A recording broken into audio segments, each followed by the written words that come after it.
All right, welcome to the Side Action, episode 33 of season 8. My name is Jim Weglars, aka Wegs. You can follow me on X and Instagram at Wegs Coop.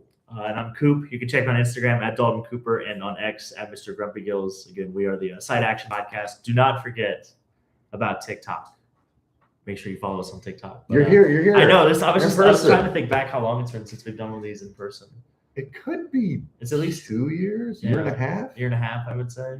Yeah, because it was all this season. Yeah, and most of last season, I think. Oh, we're back in the We're back, baby. Yeah. Don't worry, the ambulance already passed. It'll be here in 30 minutes. I know you're worrying about it. Yeah. But yeah, dude, it's great to have you here. And obviously, not just having you here. This is wrapping up the end of the season, so it's nice to kind of have it's almost like it's like an in-studio guest. Yeah. It's good to be back, baby. Yeah, man. Yeah. So what happened this weekend? What happened this weekend? Trying to think what happened last weekend. I got to go on your radio show. That was exciting. Yeah, we did do the radio show. That was fun. That was really good.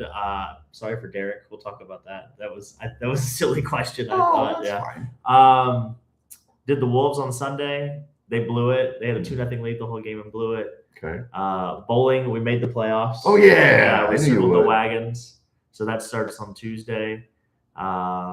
Other than that, I can't think of too much. Okay. Got a nice long weekend. We got a 4-day weekend this weekend. I got Friday and Monday off. So you're shout off. Out to our Lord and Savior. Yeah, the Spanish company. Yeah. Spanish company for not making you work. Yeah. So, but other than that, it's been pretty. Oh, we did the PWHL that was a couple weeks ago. Oh yeah. Yeah. But other than that, I can't think of anything else. Okay. Yeah. Nice. What about you? Well, you're the one that does all these things. Yeah, I went to UVA. I went to Virginia. Sophia, I flew down to DC, and then Sophia picked me up at the airport. Okay. It's about a 2-hour plus ride. Oh yeah. From DC to Charlottesville. She's got a new dog, he's like about a year old, but they've had him for a couple months. His name's Goose. Nice. She's all about Goose. So he was just like, he has a Serta dog bed.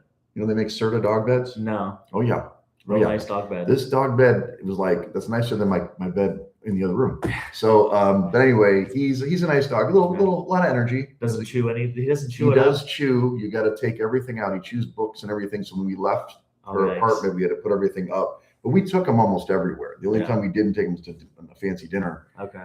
And I was down there, and we'll talk about it a little more in a minute. But I'm like, hey, she wanted me to come down that weekend. I go down this weekend, and all of a sudden it's like, oh, hey, it's softball tournament. I'm like, oh, do I need my cleats? Like, she said that she wanted me to play. Yeah. I haven't played 12-inch in forever. I'm sure you can crush them all on 12-inch. But anyway, it was not. It was just they do this big law school tournament. And so that's what we did all weekend. I was outside. It was kind of cold on Saturday. It was like 40s. Yeah. And then we brought the dog, and then there were all these law schools, 40 different law schools all over. The University of Chicago was there, Northwestern, Indiana, but a lot of East Coast ones, of course. And you raked. Well, I didn't play. Oh, okay. I didn't get to play, but the young guys, I mean, they have a home run fence, so they were crushing it. And then the thing is that if you hit if you hit 7 runs in a game, the 8th home run over the fence is a single. Oh, it's a single. Okay. They don't make it out, but they don't have a cap for runs in an inning. Oh, that's tough. So it's for the game. It was like a 30-run slaughter rule. But you could go 30-0 in the first inning, and then the game's over. But like, they'll let you score 20 runs in an inning.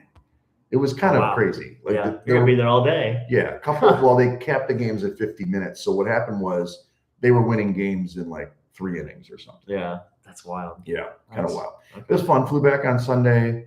Obviously catching up, and we'll talk about the games. I was like watching the game on my phone in the plane. But how was the airport? Fine. Everybody talks about this. Now I will say on Friday, it was definitely people taking their kids on spring break. Like, I go on TSA pre-check. So I usually fly through there in like 4 minutes. There were normally it's just business people because I go on a Monday or Tuesday. On a Friday, maybe this is normal anyway. Yeah. There were tons of like 3-4 person families going through. There were tons of little kids. I'm like, this could be rough, but I got through in like 8 minutes. Who cares? Okay. Yeah. Nothing. I don't fly very often on Fridays. You're right. It's usually the middle of the week. Yeah. But I think it's a little bit overstated. I mean, maybe if you're not pre-check, it's a little longer, but I don't think it's that too big of a deal. Everybody's getting paid now. Well, that's good. That's shoes and clubbed up this week. TSA. TSA employees getting paid again. Thanks, government, for paying the employees. So, all right, well, let's go to the shed. Nice transition there. So who do you got in the shed, sir? And let everybody know. Shout loud and proud. Loud and get proud. In there? Well, we obviously, this one's kind of a layup, if you will. But definitely Tiger Woods. I feel like Tiger Woods is in the shed. First of all, anybody that needs to get the help, it's good to get that assistance, to get that help, whatever. That's not the reason why he's in the shed. The reason I'm putting him in the shed is because this man is worth billions of dollars, and you could literally just get an Uber, get a driver, just hire a driver. And what's really funny is he came out and was like, "Well, I don't want somebody to know what I'm doing all the time." And it's like, well, if you pay that person well enough, or you pick the right person, that information will never get out anyway. Yeah, you pay for discretion. The mafia literally exists. Of course. What are we doing here? So, in the shed. Totally. Completely ridiculous. He called the president. Wow, did you see this video? This came out this morning. Trump? He was on the phone with Trump while he was getting assessed by the police and all that stuff. They were doing the investigation of the accident, and you could see him in the background on the phone. And he comes up and says, "Oh, sorry, I was on the phone with the president." Yeah, just wild. So he was working on that pardon already, basically. My God. Yeah. So Tiger Woods in the shed, and then. For a pardon for a DUI. Yeah, literally. And then, but he blew a 0.00. I know. It was, well, it's because it was, he's on drugs. Pills and stuff. Yeah. White Sox pitching. In lieu of White Sox home opener today, 1 o'clock. Oh, it's today. That's right. Yeah, we should go. We should go. We could go. We could go. We could go. We could work on that. Luke's taking his parents there tomorrow. Oh, nice. Yeah, but I got no plans. But their pitching is in the shed because they've allowed 52 runs in 6 games so far. That's the worst in the league. The next closest team is Arizona at 44. So yeah, they're 1-5. Not good. Yeah, not a good start. Murakami though, he's in Club Dub. Is he? Yeah. Okay. I think he was the first White Sox player ever to home run in his first 3 games. Okay. So I'm pretty sure he's the second player all time to do that. Well, when you lose 14-1. Yeah, that's tough. Opening day, you know what? Opening day gets put on this pedestal. It's just one game. If they can get some pitching, they've got some. There's some excitement baked into that lineup. Yeah. There could be something. Could be something. Yeah, in the shed. Sorry about it. Okay. Well, I have 2, but I forgot another one, so I'm going to jam one. Okay. So first, you probably didn't see the story. We just talked about it. Aaron Glenn, coach. I don't think he still should be the coach of the Jets, but he is. It's a tough organization. It's maybe not a zombie organization, but they're in trouble. Okay. They got Geno Smith back as the quarterback. Obviously, he was there originally drafted, but Aaron Glenn is saying that Geno is going to take us to the promised land. Yeah, the number 1 overall pick. That's right. That's the promised land. Maybe that so you're just misinterpreting what the promised land means to Aaron Glenn. He's going to take us to the bottom. Yeah, that's that. Not every quarterback can do that. I know.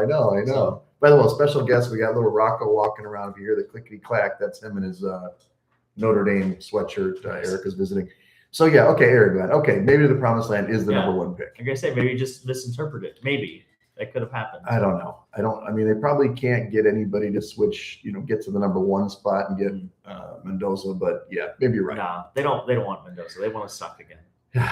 Number 2 in the shed. Number 2 of 3. Jaden Ivey. Yeah. I'm not sure if it's the Bulls. Well, the Bulls didn't think about that this guy was a total idiot and homophobic guy. You can be pro-Christian and not be homophobic. I believe. I don't like those type of Christians. I'm not going to besmirch them on Good Friday. But at the same time, they release him because it said a lot of stuff and whatever. And detrimental to team activities or whatever. I mean, you're in Chicago. Chicago is one of those cities that's going to be pro everybody, and it's not going to be anti people. So I get it. And so obviously immediately got picked up by the Lakers, which I don't know if that means something or not, but inside job. Yeah, inside job. And then third, I didn't put on there Puka Nacua. You talked about it. Triggered me when you said he's going to get help. Yes, he needs to get help. He was completely drunk and bit some woman on her shoulder or something. I saw the bite marks on there. The little he did the mold. Did you see really? this? No, I didn't see that. I don't know. On X, I'm subject to AI. You know that. Yeah. But I'm pretty sure that's true. He checked into rehab. Is that a kink? It is a kink. Wow. Yes. Okay. I mean, fifth round pick kink. My thing is, he was just about to get paid. Yeah. So we talked about it on the other, the network. They were going, oh, there's no room for this garbage, whatever. I'm glad he's getting the help. Yeah. Because he's at a point where, his career can still be salvaged. It'd probably be better if he didn't sign the big contract. He might lose that money. Right. And overspend it. So I don't know, but Puka, get well. You're a great receiver. Obviously, being like, I don't know if he was a religious guy and now he's got money and he's like, well, he's just a kid from Utah, and then he goes to LA, and he wasn't even making really that much money either. But there were rumors that the Rams were trying to get AJ Brown.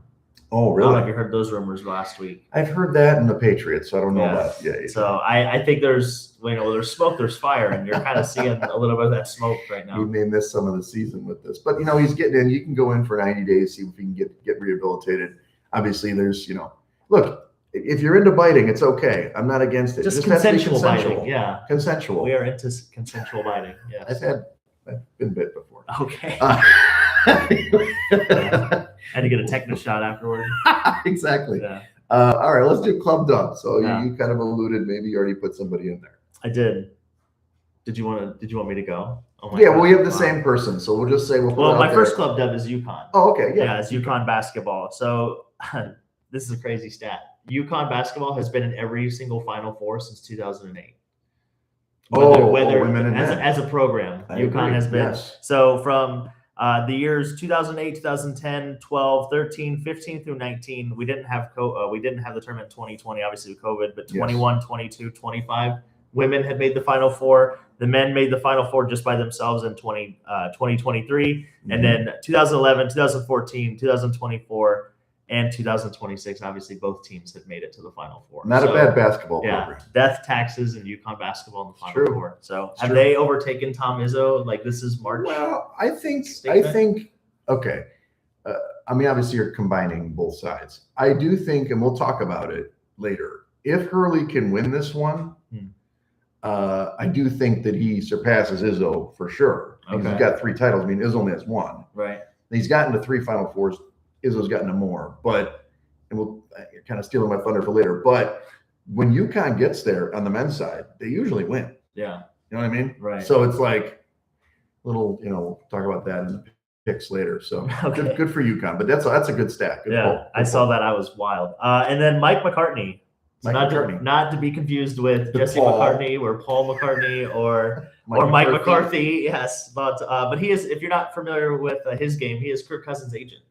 Yeah, he's really good at his job. With Kirk Cousins signing the extension with the Las Vegas Raiders, he is set to become the 2nd highest paid player of all time. Of all surpassing time. Tom Brady. That's insane. insane. Who's number 1? I saw this. I saw the list. Yeah. It's Stafford. Yes. Stafford. It is Matt Stafford. But 422 Stafford has won a Super Bowl. Yeah. 422 million.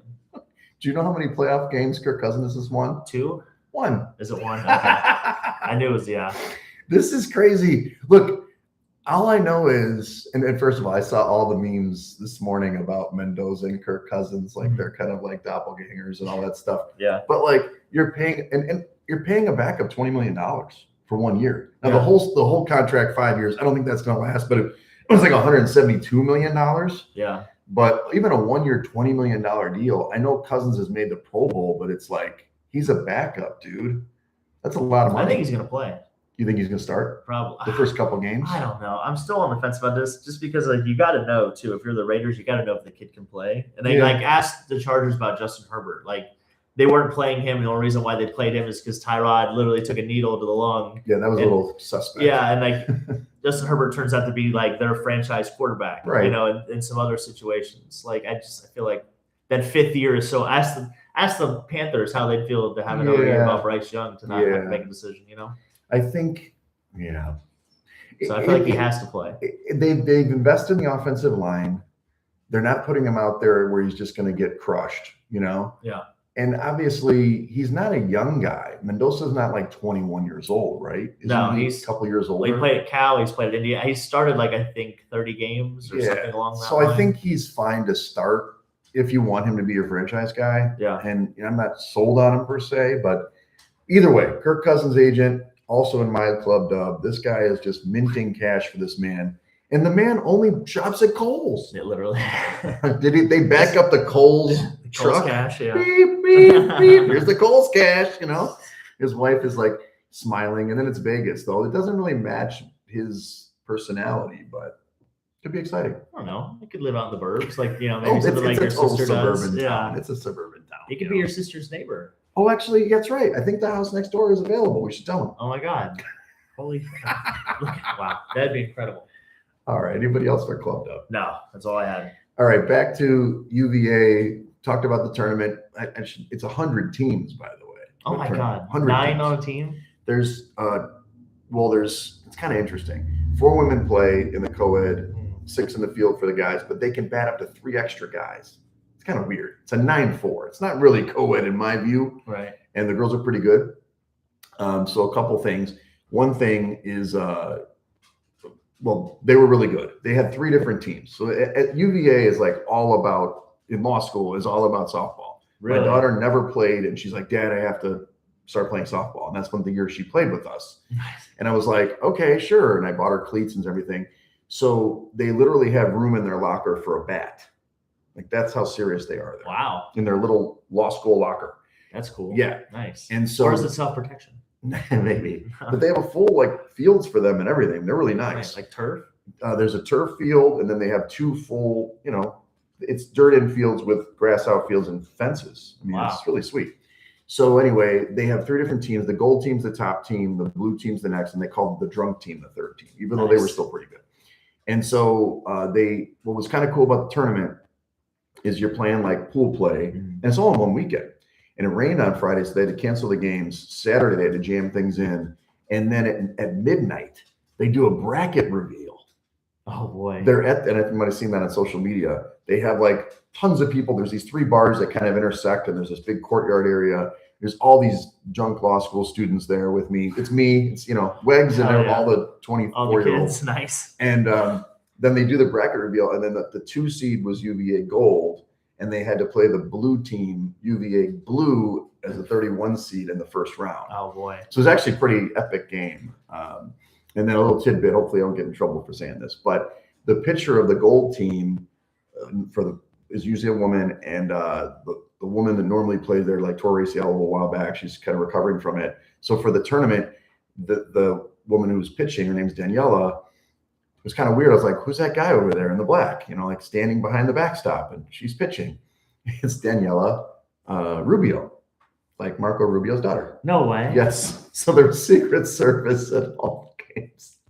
No way. Yeah. That's wild. Yes, it was wild. So Daniela, it's pretty. I'll tell the one little story. So then in one of the games they're playing Indiana, and Indiana had some girls that were really good. They had a shortstop that was a woman, and the left fielder was a woman. Nice. And the woman from left field, like they had hit one of the fence, because these guys on the UVA team were cranking all day. They were crushing the ball. They had so many home runs. Yeah.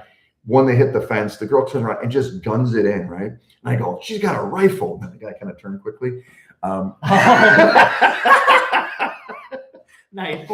I was just saying she had a good arm. Hold the phone. She's got a cannon. She's got a cannon. So anyway, but boy, why they're in Club Dub is they won the title. They won the tournament. Oh, nice. Gold won the tournament. Daniela pitched them to the championship. They were really good. So we were very excited, and so anyway. Wow. That's funny. That was pretty funny. That's I was like, interesting. who's that guy with the earpiece and the black jacket? Oh, nothing. He's just on patrol. He loves a good day in the park. She was super sweet. Like I'm sure she has to deal with it. She just lives with it. Yeah. So, all right. So let's go into the college hoops recap. This is kind of we'll do a recap show next week and pre-Masters show. We'll talk about when to do that. But hey, last weekend, some great games. We first had the Sweet 16, which we were doing the pod when it was first going. Yeah. Purdue and Texas. What a great game. Great basketball game. Texas, we talked about them. They surprised everybody, but they had those NBA guys in the game basically. But the Boilers got it done. TKR, I call him TKR, it's easier. He gets the tip in at the buzzer on the Braden Smith miss. So they win the game 79-77, but Texas covered and it went over. But you got a problem with this, right? You should have put Sean Miller in the shed. Yes. Why did he sub out his best guy, rebound? Yeah. Malakishus, whoever his name is. Yeah, I forgot about this game until you guy's just brought this 7 feet up. tall. The guy's 7 feet, like 260. And just a nice little putback. Like it was nothing. Like, oh wow, it'd be real nice to have that guy probably in the way now. Just box out because TKR just pushed that guy into the basket, and just tipped it in with the one finger. Silly. It was so silly. Yeah. It was a hell I of a had game. Texas going that far though. That's the I good know news. you've done really well in the Wegs pool. We should put you club dub. No, not yet. No. You got to. No, I'm not gonna. I can't win it. Well, Club dub is for It's winners. for winners. Yeah. That's true. We like winners. We got to keep a standard in the Art Murphy Lounge. Okay. Art Murphy. Well, talk about Art Murphy in a second. And then second game, Iowa. Mhm. They were trailing against Nebraska at the half, but this Bennett Sturts kid can really ball. I mean, 20 points in this game. They won 77-71. They flipped the script. 25 points. They held the Huskers 25 points in the second half. So Iowa covers the number. They did go way over the number. I don't know why 131 was a bad total. Even though they played that 57-52 game early in the season, this was more free-flowing. What did you think about this game? Another missed shed that we had because they had 4 players on the court. Oh, yeah. Hoiberg. That flipped the whole game. It was late. It was like a minute to go, and they were trying to press, and they forgot a guy, and they didn't even cover the back end. No, he forgot to check in. Like he was literally standing at the scorer's table. Right. Yeah, and just a tough way for Nebraska to end their season, even though it was a historic season for Nebraska. So that was kind of the cool thing for them. But honestly, I'm surprised. I'm surprised Iowa had played because I think they were trailing in this game most of the time. They were trailing until about like the 10-minute mark. They kind of got. I think they got it within 6. They got it within 2 or 3 within the 10-minute mark, and then they went over at the 4-minute mark.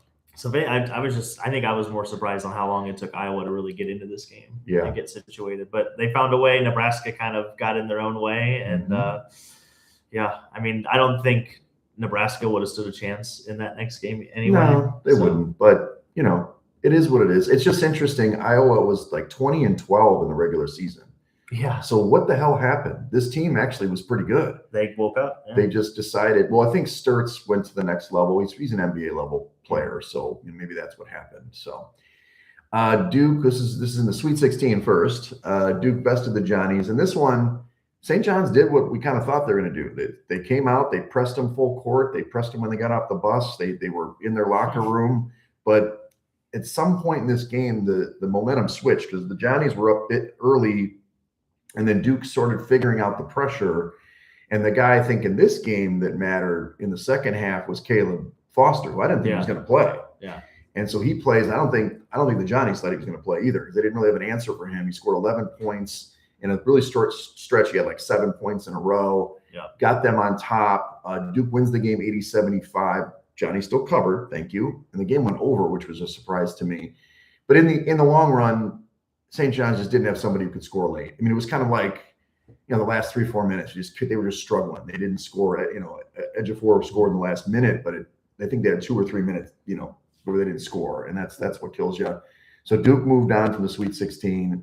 I don't know. What do you think of that game? The only reason that game was close to begin with is because St. John's shot the ball so well from 3 early in the first half. They were leading, I think, at halftime by 1. Yeah, they were. But that was my big takeaway. Duke was very consistent in getting to the basket. You could if you watch the game, you could definitely see that Duke's offense was flowing more, right.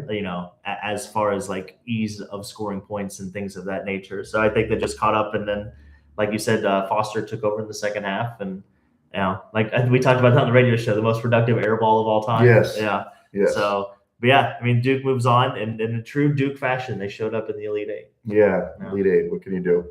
And then in the Sweet 16 again, we had the Huskies beat Sparty. I thought this was a really good game, competitive game all throughout.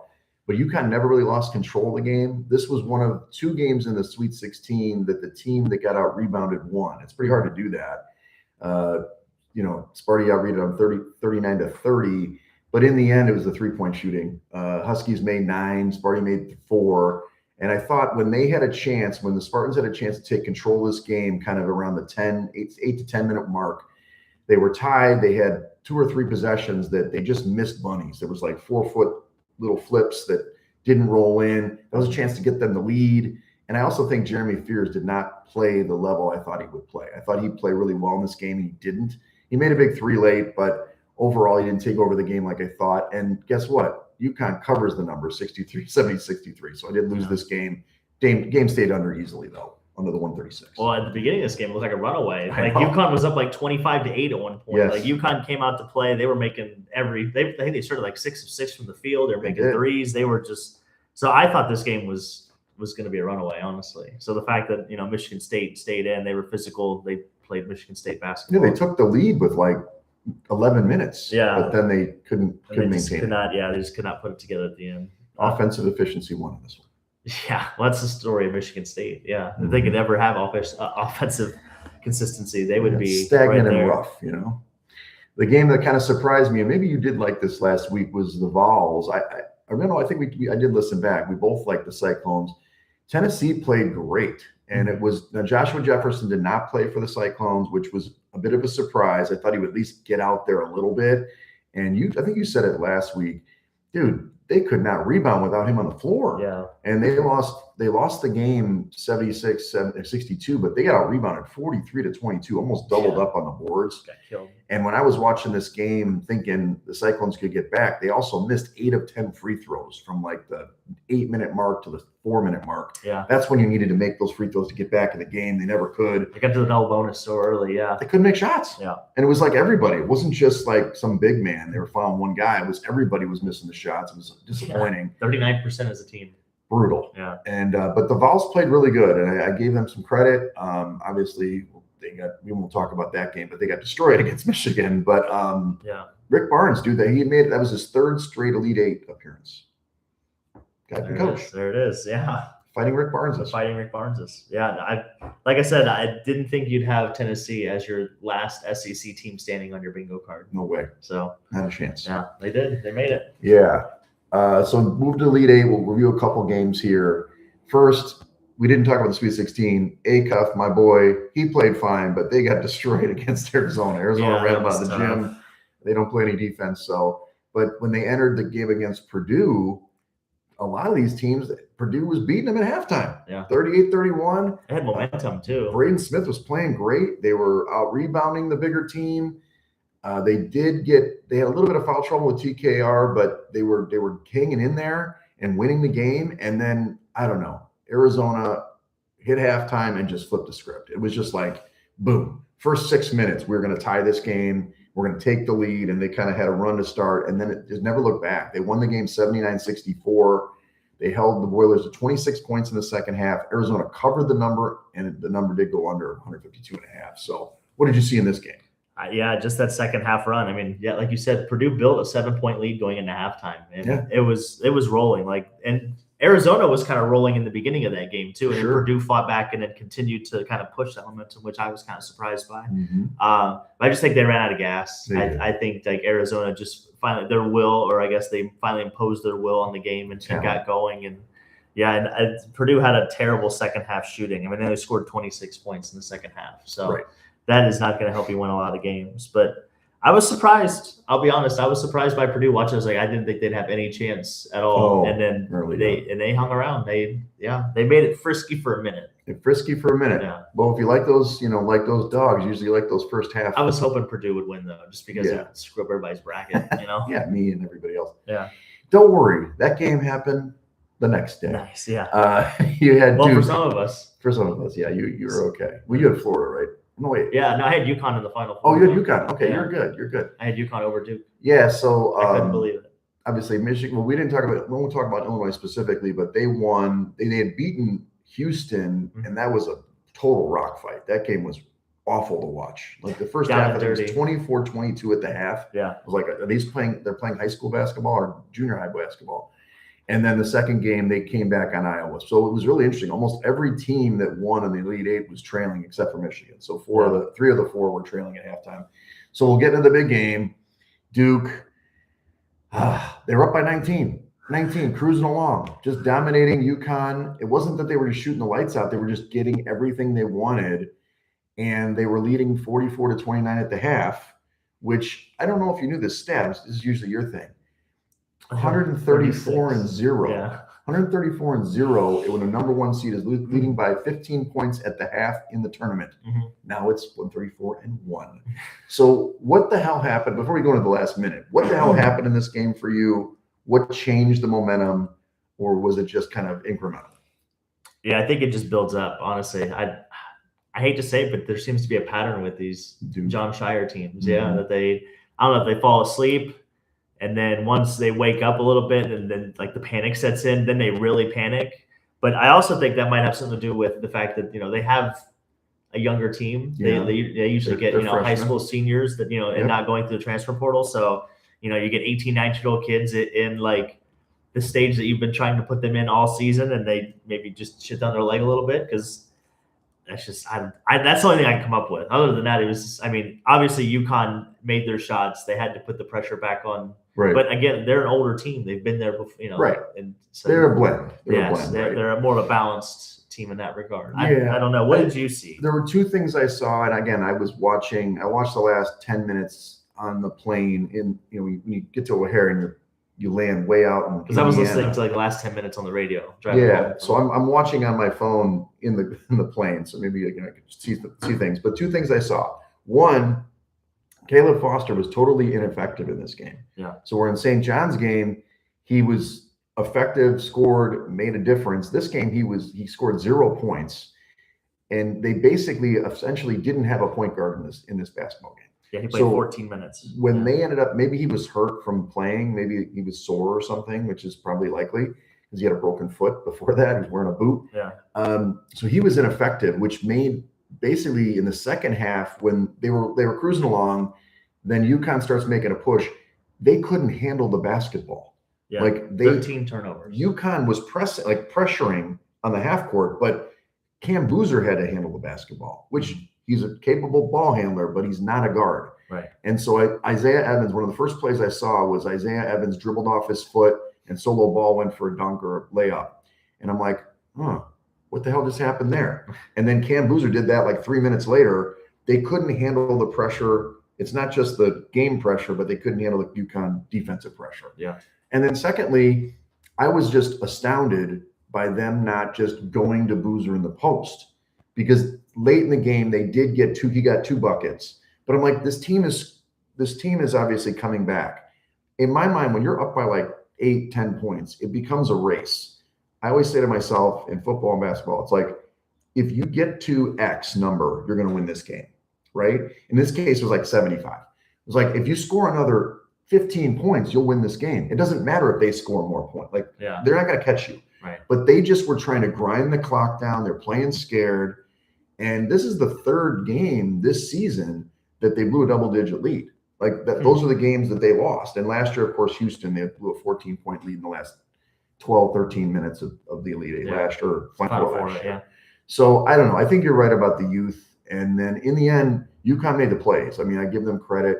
Let's talk about the last minute now. First and foremost, UConn was 1 of 18 from deep before the last 9 minutes, and they went 4 or 5 down the stretch.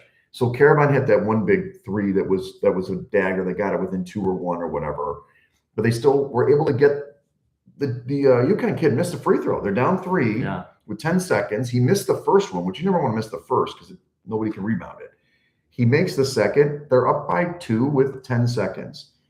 I don't understand. You don't have to get the ball across half court. Yeah. There's no half court violation now. You're inside of 10 seconds. Just get the ball and hold it. Right. And I mean, Cam kind of bobbled it, gave it back to SARS, and then he hit Caden. And look, I think they ran that play intentionally. They were open for dunks. I say he was wide open, yeah. But in the end, you don't need the dunk. Maybe you miss free throws, but then they only got 2 seconds to get the ball. It was just, I think in that point, I'll give a little bit of blame to Shire. I think there you need to coach your kids, let them foul you. I know you don't want to extend the game, but at the same time, it's going to be really hard for UConn to go the full length of the court and make a 3 versus 1. Well, in the worst case scenario too, you would hope you'd make 1 out of 2 free throws. Correct. And then you have a tie. Yeah, you're going to overtime. Yeah, just what a March moment though. That was and the kid was 0 for 4. You know that, right? Yeah, and he's from Indy. He's from Indy. That's what's crazy. 0 for 4. He makes that 35-footer, and it was a no-doubter, just right down the well. Right down the well. Sounded so pure too. Yeah. And it was, I think the play of that, the understated play was the Caravan. I'm not a big Caravan guy, but they passed because they stole the ball. Mullins got it to Caravan first, who's has hit big shots. He got it, was like double teamed, kicked it back. He made the right basketball play, and then Mullins drained it. Drilled it. It was awesome. So it was such a great video. Yeah, of course. We can all. There's nothing that brings this country together like blowing a tournament game. But for some reason, just there's so many people that get joy out of that, and it just brings everybody together. The whole Twitterverse, the whole social media verse. I wish I liked Danny Hurley more. I just can't stand it. So. Yeah, how do you headbutt the ref? Like that's crazy. What I did hear about that is that he actually knows the ref personally. Yeah, like they're buddies, and so it was more of a like he was excited. Like he didn't really headbutt him in like anger. He was just getting excited and like. Yeah. But he should do that after the game when they're on the court, literally, right? yes. And there's no stuff. Just insane. Well, let's get to the Final Four. I updated the championship odds. This is a couple days, maybe a change, but Michigan is the favorite now. That's good for you. Plus 150 again, and Arizona's plus 175. So those are the two favorites. We'll talk about that in a minute. And then you've got Illinois, which you can't bet in Illinois, although I think Art wanted to talk to somebody in Indiana, putting in a bet for him. Nice. Illinois is plus 400 to win the title, and UConn's plus Vegas. 650. Well, of course he should have. I mean, if he picked him to win. Yeah, literally. Right? That's what I would think. I mean, my sister can wire you the funds, but proxy. So obviously it sets up that the Michigan-Arizona game is kind of the fall championship, but we'll see if that's really true when we talk through this. First game's Illinois against UConn. Illinois is a short favorite, 1.5 points. You can't bet it in Chicago. Yeah. 139.5 point total. This is at 5:09 Central, here in Chicago tomorrow. So I don't know. I mean, I don't know either. What do you think about this game?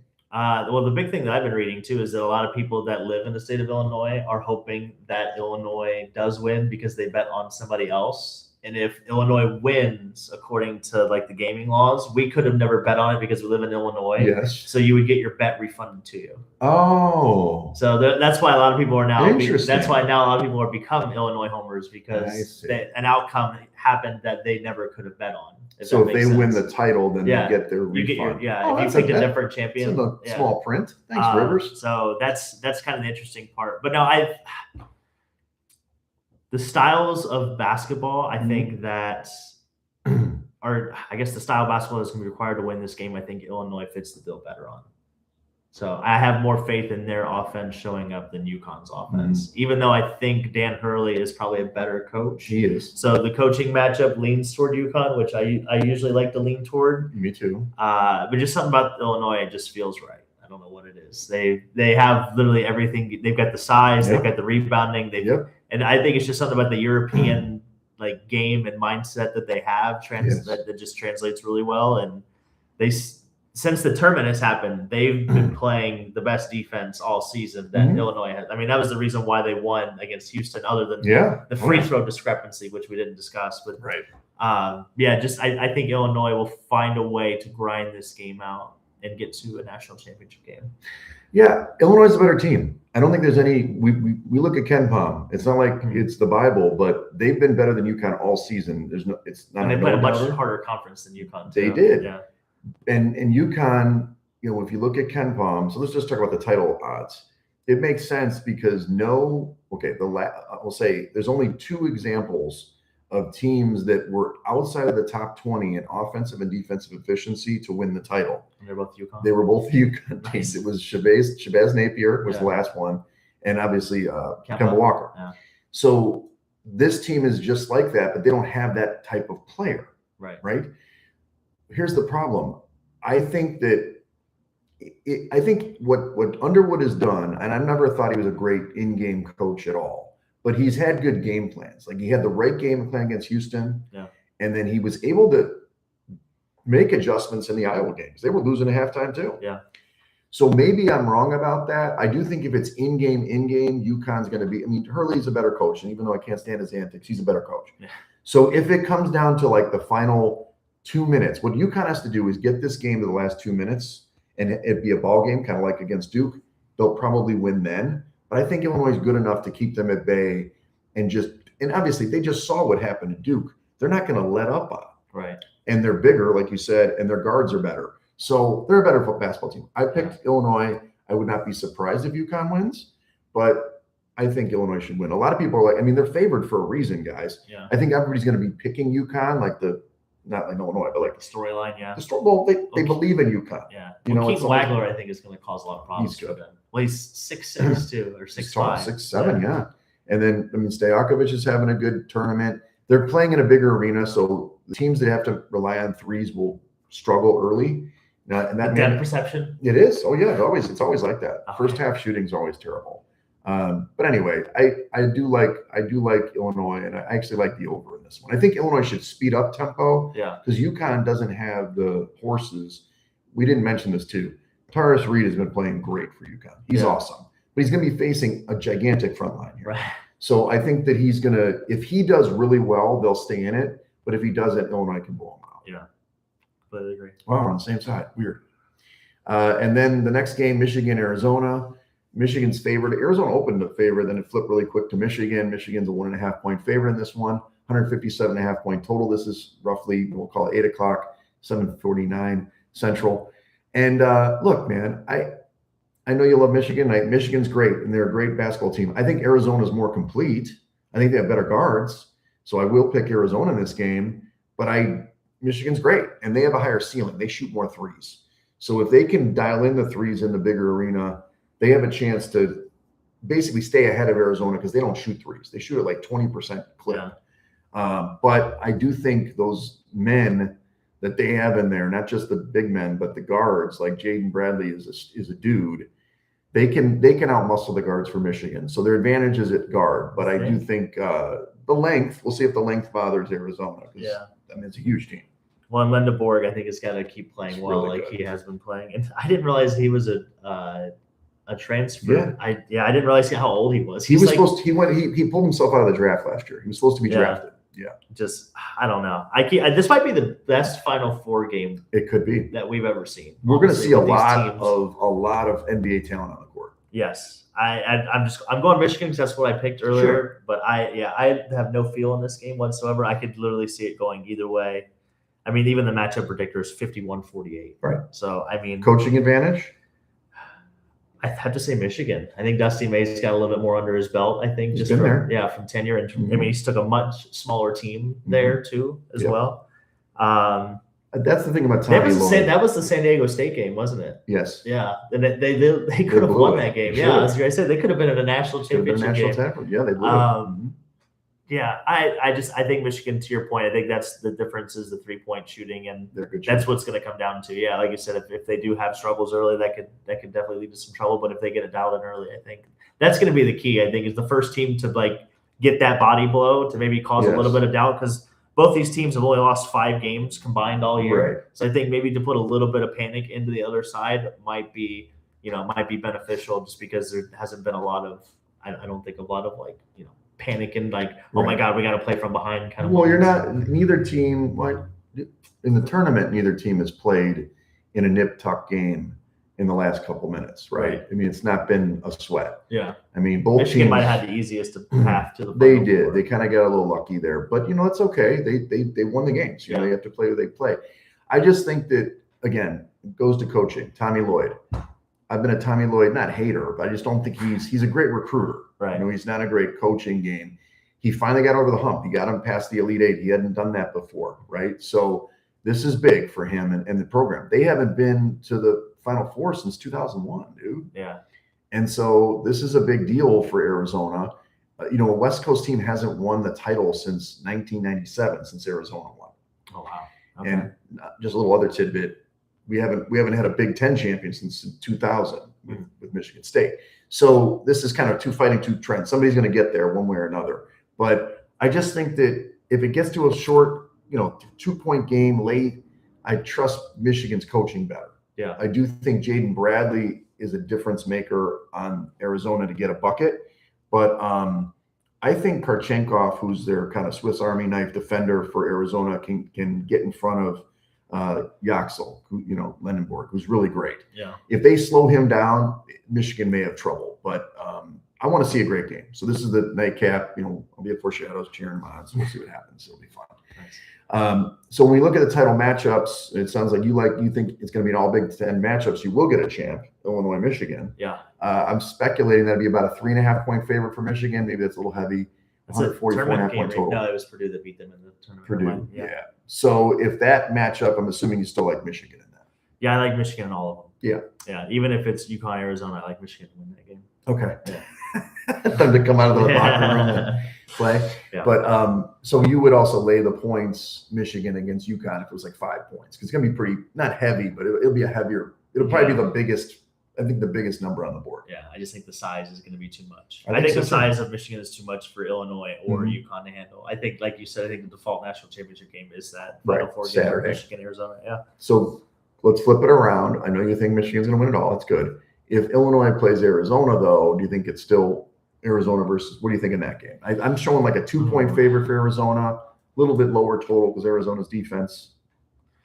I don't know. I feel like if Arizona gets past Michigan, Arizona's going to win the title. Just because, to your point, they haven't been there in so long. So to get over the hump, and I feel like this is like their biggest test is going to be like, okay, we finally got through to the Final Four.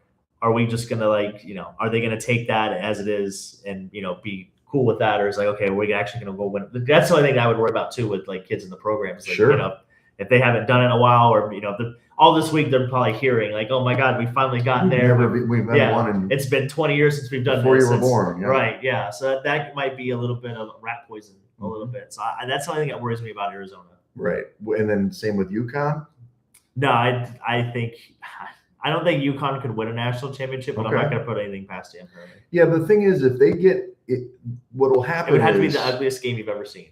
Well, and I will. all over again. That's right. What I will say is, if UConn beats Illinois and they get to the title game, I'm going to bet them in the first half. I think they're going to have a great first half. Yeah. But I think the second half, Michigan or Arizona is better. They just have more talent on the floor. Yeah. They're going to be able to flip the script. I don't think they'll pull a Duke where they'll blow a huge lead because, again, they saw it. Yeah. Everybody watched that game. And secondly, I think that they have more guys that can score. Yeah, it's Arizona's not just one 70. dude. Yeah. Right. And Michigan, too. Yaxel gets bottled up. Okay, fine. We've got the guards. We've got another Morez Johnson who can score. Yeah. They're not going to be relying on one scorer. And I think that's what Duke's downfall was. And then UConn, my concern about them is they're not deep. And if you get Taurus Reed in foul trouble, like they've got huge dudes on this team. Yeah. Is he going to dominate those guys? He is not. No. So I think that he's going to have trouble. So I do think UConn would lose, but I think in the first half I would definitely take them. And Dan Hurley, fighting Dan Hurley's, it's like they'll bite your ankle and try to make it happen. Yeah, yes, they'll muddy it up for sure. Exactly. So okay, so in the end, you like Michigan, I like Arizona. We're kind of the same. Yeah. That winner of that game will win it all. I would love to see Illinois win. Don't trust me. I would love to see it. I and in the Wegs pool, not the people listening for that, but yeah, Matt. I did message him already. That Matt from the bar. If Illinois beats Arizona, then he wins the pool, which is most important. My sister and Art tie for second, so that's kind of exciting. As long as Monica doesn't win. Monica, I don't think she can win it. Yeah, she was already talking smack. She was on top of the board. Yeah, I know. I was like, we're only at the Sweet 16. Do you know what we call that? Premature bracketation. Yeah, victory. Nice. Okay. Taking your victory lap way too early. Premature. We had a guy do that after the first round once, and it was like, he became the premature bracketer. Nice. Premature bracketer. Okay, nice. I like that. All right. Gotta hold your water. So tonight, well, maybe we'll go to the game. You never know. We got plans tonight. We have Steph's birthday tomorrow. Yeah, we do. Yeah, casino stuff. I'm just going to go to the first bar for make an appearance. And right. Get to the Four Shadows. Yeah. I gotta host my party. Yeah. Anybody who's listening, you got so many listeners, as you can see. Come on by. We got so many people that checked in today. But yeah, come on by. It's 5:00. I'll be there. Dempsey's coming. Nice. I think Murphy's coming. Okay. We've got a couple other people. We gotta get some golf going at some point. Yeah. We gotta get that going. Well, I mean, weather's turning. Yeah. The rain's not going to help, but yeah. No, it's not. I think you did a golf league a couple years ago, didn't you? Yeah, Robert Black has one. Yeah. I mean, it's not going to be too bad. That course. Middle of next, I don't know. Yeah, but it's turning. It's turning. It's definitely something. I'll get the sticks out for you. Yeah, Art owes us around anyway because we got rained out last week. Oh, that's right. Or last year. Because twice. Actually. Well, that was twice. If you recall, that was when Stanford picked me up. Yeah, you get the and then he had a flat tire in the Porsche. Yeah, that's right. By Soldier Field. So we got to do it again. We got to get them all. Let's actually make it happen. The fearsome foursome. No, that'd be great. That'd be great. And then we'll have bowling on Tuesday. So how long do the playoffs go? Next 3 weeks, 4 weeks. Okay. The 22nd, I think, is the last night of bowling. 21st. Nice. Let me see. Yeah, 21st. Okay. Is the last is championship Tuesday. If you will. Okay. And then so it's just like a single limb. Yeah, it's a bracket. Yeah. How many teams make it? 4 from each division. There's 3 divisions. Okay. So you got this. We'll see. Well, the U.S. are defending champs. We are.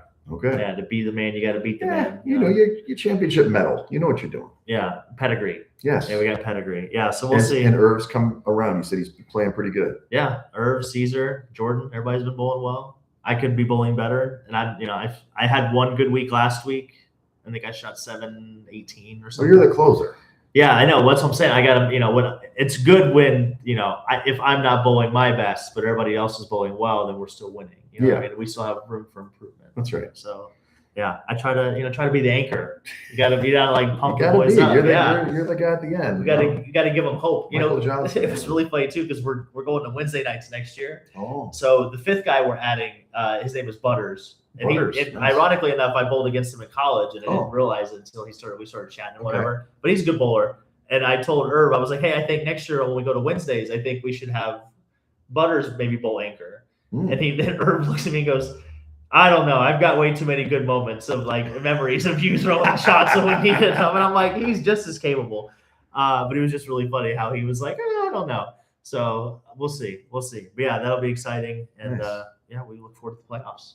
I never asked this. Do you guys have like shirts? Oh, yeah. Like official shirts? Oh, yeah. Are we rolling balls yet? Are you rolling balls yet? That's our team name. Yeah. I love it. And then, actually, Irv wants to get new shirts even, and possibly a new team name. Oh, team name. Yeah, we'll see. It's 2-time champs. Yeah. Well, no, 1-time champ. Well, you're going to win. Hopefully 2-time champ. Yeah. Hopefully back to back. And then you made the playoffs. Yeah. They need to keep you out of the playoffs. We've made the finals every year we've been in this league. Yeah. We lost the first year. We won the second year. And then we're hoping to go back to back. Yeah. This is it. We're trying to do the Tampa Bay Lightning route. That a boy. So.